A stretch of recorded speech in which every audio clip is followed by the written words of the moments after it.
Hallo julle, ons gaan vandag bietjie tomaties pluk. Dankie dat julle kyk. Ons het hierso een tomatie. Hy is reg om te pluk. Ons gaan hom vandag pluk. Hierso is hy. Ons gaan hom hierso skoonmaak. Ek hoop maar dis lekker. Dis een van daai klein tipe tomaties.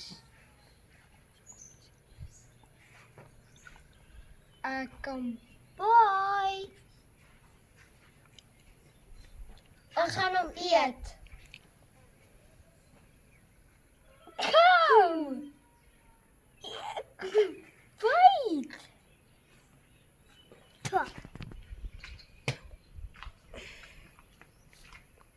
Daar lyk dis so hy lyk aan die binnekant. Ek hoop dit is dit.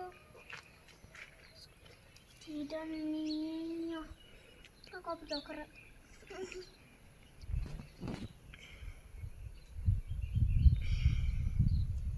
Hoe proe dit? Nee, lekker nie. Bye.